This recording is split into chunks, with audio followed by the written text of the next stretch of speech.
dakwah mustajabah la da'autu lis-sultan. Kalau sekiranya bagiku itu doa yang sangat mustajab, yang sangat baik, yang Allah terima terus, nescaya aku akan mendoakan kebaikan untuk pemerintah. Kerana kalau baiknya pemerintah, maka rakyat juga akan terkesan dengan kebaikan tersebut. Buruknya pemerintah, rakyat juga akan terkesan dengan keburukan tersebut. Ini pendekatan seorang imam yang agung, Al-Imam Ahmad ibn Hanbal. Tapi apa pendekatan kita pada hari ini?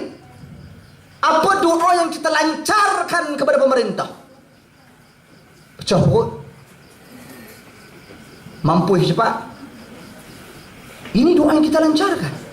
Sewajarnya kita doakan agar mendapat petunjuk, agar mendapat hidayah, agar diberi kemudahan, agar pemerintah menunaikan tanggungjawab, melaksanakan tanggungjawabnya dengan baik. Sebab itu tuan-tuan dan puan-puan sekalian, saya melihat pentingnya ilmu untuk mempertahankan kekuasaan. Berlaku peristiwa yang dibangkitkan oleh saudara Muhammad Sabu tentang komunis. Orang bercerita panjang pasal komunis. Tuan-tuan, cerita dia mudah. Mengapa tidak kita melihat kepada peristiwa Sulh Al-Hudaybiyah, perjanjian Hudaybiyah yang dilaksanakan oleh Nabi SAW sehingga dapat memerdekakan Mekah tanpa sebarang pertumpahan darah. Bagaimana Nabi SAW melakukan satu perjanjian yang jelas berat sebelah, yang jelas kelebihannya berada pada golongan-golongan kufar Makkah yang tidak dipersetujui oleh para sahabat.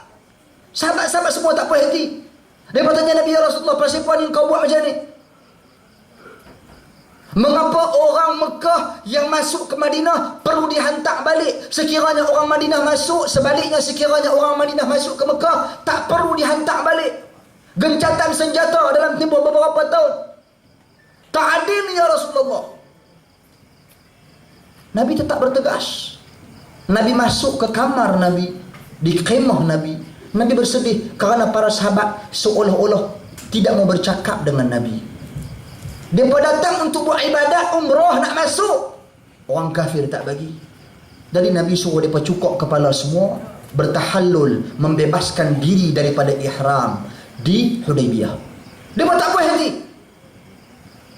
Nabi kata kepada mereka, cukok kepala. Mereka buat tak tahu je, merajuk. Kali kedua Nabi kata cukok kepala, buat tak tahu juga, merajuk.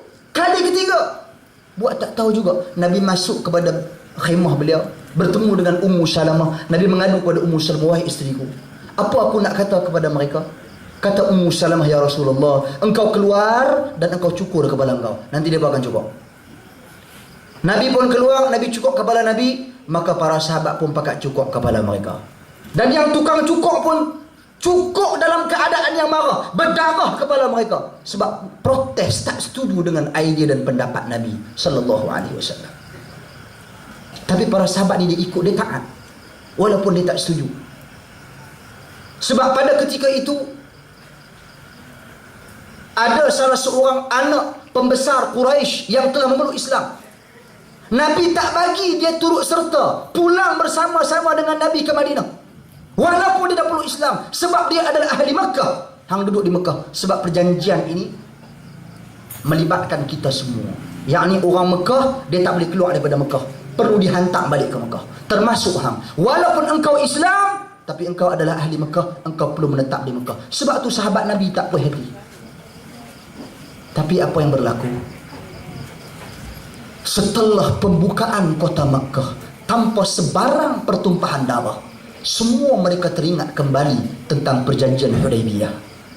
Benar apa yang dilakukan oleh Nabi SAW.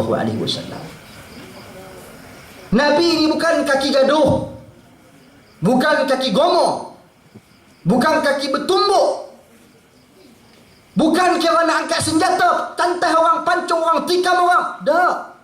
Al-Islam dinus samahah. Islam ini agama lunak. agama memaaf.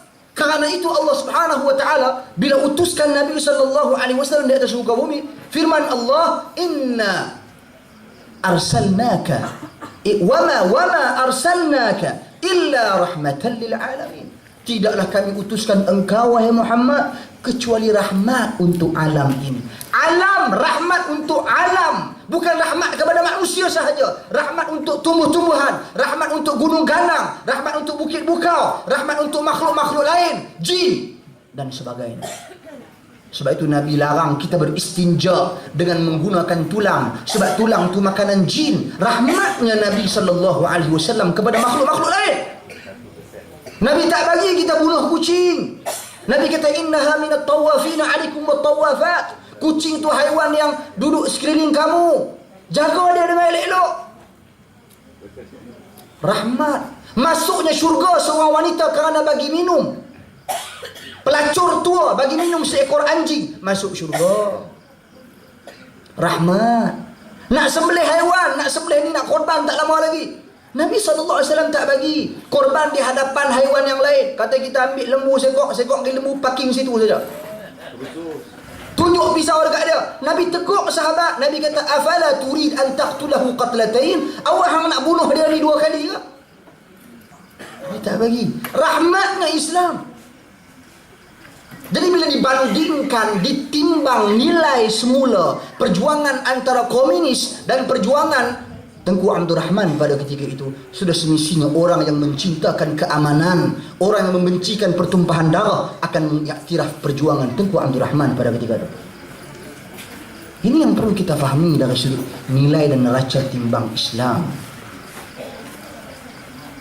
Tuan-tuan dan puan-puan sekalian, kita tidak boleh mendabik dada. Sesiapa pun tidak boleh mendabik dada. Kebenaran bersama-sama dengan kami. Tak boleh. Mesti dengan kami selama-lamanya. Tak semestinya. Abang Roslan dah baca hadis Nabi SAW. Kullu bani Adam khata' wa khairul khata'in at-tawwabun. Setiap anak Adam tu mesti buat salah. Mesti buat salah. Dan semulia-mulia orang yang buat salah adalah orang yang cepat-cepat menginsafi dirinya, orang yang bertaubat kepada Allah Subhanahu wa taala. Kerana itu apabila Abdullah ibnu Mas'ud beliau membahaskan pengertian al-jamaah yang disebutkan oleh Nabi sallallahu alaihi wasallam, Nabi sebut dalam hadis tentang al-jamaah. Apa kata Nabi tentang al-jamaah? Sataftariqu ummati ila 73 firqah kulluha fi an-nar illa wahidah. Qalu ya Rasulullah man hum? Qala al-jamaah. Kata Nabi, umatku akan berpecah kepada 73 kelompok, semua masuk neraka kecuali satu. Sahabat Nabi bertanya, siapakah yang satu itu? Kata Nabi, al-jamaah. Al-jamaah ni kita tak boleh kata kami UMNO adalah al-jamaah. PAS tak boleh kata kami PAS adalah al-jamaah. Al-jamaah ini telah diberikan pentafsirannya. Kata Ibn Mas'ud, sahabat Nabi radhiyallahu anhu, al-jama'atu ma wafaqa al-haqq wa in kunta wahdak. Jemaah itu adalah apa-apa yang bertepatan dengan kebenaran walaupun engkau bersendirian. Walaupun seorang, tetapi bila bercakap benar, itu adalah kebenaran.